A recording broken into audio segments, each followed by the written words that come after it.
श्रीमद्भागवत गीता अध्याय 16 देवासुर संपद विभाग योग। मुख्यतया इस अध्याय में देवी आसुरी संपत्तियों का वर्णन किया गया है। निर्भयता, निर्बलता, दान, इंद्रिय दमन, भवगान, देव तथा गुरुजनों की पूजा, वेद शास्त्रों का पठन पाठन, भगवत कीर्तन रूप स्वाध्याय, तप, अंतःकरण की सरलता, लोक व शास्त्र विरुद्ध आचरण में लज्जा, तेज, क्षमा, धैर्य, सुचिता, शत्रुभाव का अभाव आदि दैवी संपदा कहलाती है। दंभ, घमंड, अभिमान, क्रोध, कठोरता, अज्ञानता आदि असुरी संपदा कहलाती है। दैवीय संपदा मुक्ति के लिए है और आसुरी संपदा संसार में बांधने का कार्य करती है। जो पुरुष शास्त्र विधि को त्याग कर अपनी इच्छा से मनमाना आचरण करता है वह न सिद्धि को प्राप्त होता है, न परम गति को और न सुख को ही प्राप्त करता है।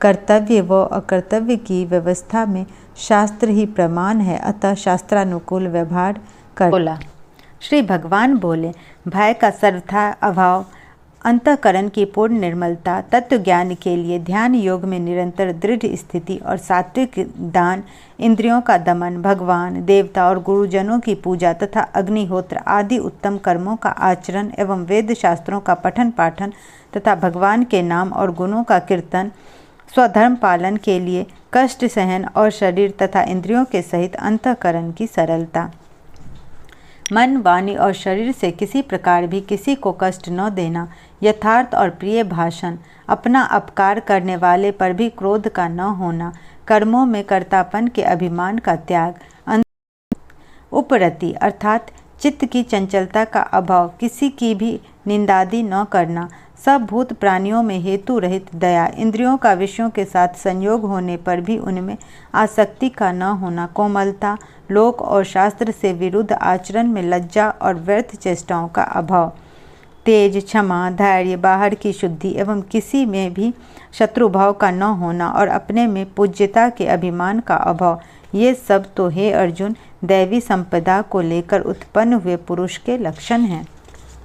हे पार्थ, दंभ, घमंड और अभिमान तथा क्रोध, कठोरता और अज्ञान भी ये सब आसुरी संपदा को लेकर उत्पन्न हुए पुरुष के लक्षण हैं। दैवी संपदा मुक्ति के लिए और आसुरी संपदा बांधने के लिए मानी गई है। इसलिए हे अर्जुन, तू शोक मत कर, क्योंकि तू देवी संपदा को लेकर उत्पन्न हुआ है। हे अर्जुन, इस लोक में भूतों की सृष्टि यानी मनुष्य समुदाय दो ही प्रकार का है, एक तो देवी प्रकृति वाला और दूसरा आसुरी प्रकृति वाला। उनमें से देवी प्रकृति वाला तो विस्तार पूर्वक कहा गया, अब तू आसुरी प्रकृति वाले मनुष्य समुदाय को भी विस्तार पूर्वक मुझसे सुन। आसुर स्वभाव वाले मनुष्य प्रवृत्ति और निवृत्ति इन दोनों को ही नहीं जानते, इसलिए उनमें न तो बाहर भीतर की शुद्धि है, न श्रेष्ठ आचरण है और न सत्य भाषण ही है। वे आसुरी प्रकृति वाले मनुष्य कहा करते हैं कि जगत आश्रय रहित, सर्वथा असत्य और बिना ईश्वर के अपने आप केवल स्त्री पुरुष के संयोग से उत्पन्न है, अतएव केवल काम ही इसका कारण है, इसके सिवा और क्या है। इस मिथ्या ज्ञान को अवलंब करके जिनका स्वभाव नष्ट हो गया है तथा जिनकी बुद्धि मंद है, वे सबका अपकार करने वाले क्रूर कर्मी मनुष्य केवल जगत के नाश के लिए ही समर्थ होते हैं। वे दंभ, मान और मद से युक्त मनुष्य किसी प्रकार भी पूर्ण न होने वाली कामनाओं का आश्रय लेकर अज्ञान से मिथ्या सिद्धांतों को ग्रहण करके और भ्रष्ट आचरणों को धारण करके संसार में विचरते हैं तथा वे मृत्यु पर्यंत रहने वाली असंख्य चिंताओं, आश्रय लेने वाले विषय भोगों के भोगने में तत्पर रहने वाले और इतना ही सुख है इस प्रकार मानने वाले होते हैं। वे आशा की सैकड़ों फांसियों से बंधे हुए मनुष्य काम क्रोध के परायण होकर विषय भोगों के लिए अन्यायपूर्वक धनादि पदार्थों का संग्रह करने की चेष्टा करते हैं। वे सोचा करते हैं कि मैंने आज यह प्राप्त कर लिया है और अब इस मनोरथ को प्राप्त कर लूँगा, मेरे पास यह इतना और फिर भी यह हो जाएगा। वह शत्रु मेरे द्वारा मारा गया और उन दूसरे शत्रुओं को भी मैं मार डालूँगा। हे, मैं ईश्वर हूँ, ऐश्वर्य को भोगने वाला हूँ, मैं सब सिद्धियों से युक्त हूँ और बलवान तथा सुखी हूँ। मैं बड़ा धनी और बड़े कुटुंब वाला हूँ, मेरे समान दूसरा कौन है। मैं यज्ञ करूँगा, दान दूंगा और अमोद प्रमोद करूँगा। इस प्रकार अज्ञान से मोहित रहने वाले तथा अनेक प्रकार से भ्रमित चित्त वाले, मोह रूप जाल से समावृत और विषय भोगों में अत्यंत आसक्त आसुर लोग महान और पवित्र नरक में गिरते हैं।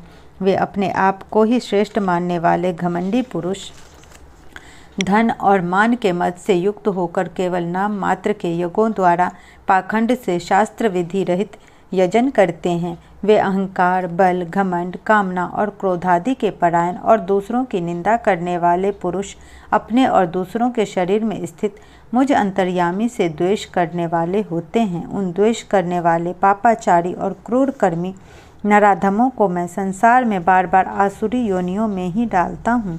हे अर्जुन, वे मूढ़ मुझको न प्राप्त होकर ही जन्म जन्म में आसुरी योनि को प्राप्त होते हैं, फिर उससे भी अति नीच गति को ही प्राप्त होते हैं, अर्थात घोर नरक में पड़ते हैं।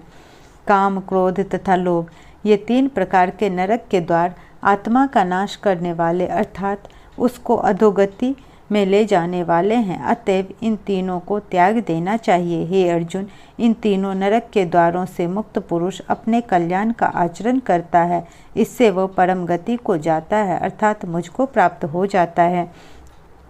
जो पुरुष शास्त्र विधि को त्याग कर अपनी इच्छा से मनमाना आचरण करता है, वह न सिद्धि को प्राप्त होता है, न परम गति को और न सुख को। इससे तेरे लिए इस कर्तव्य और अकर्तव्य की शास्त्र ही प्रमाण है। ऐसा जानकर तू शास्त्र विधि से नियत कर्म ही करने योग्य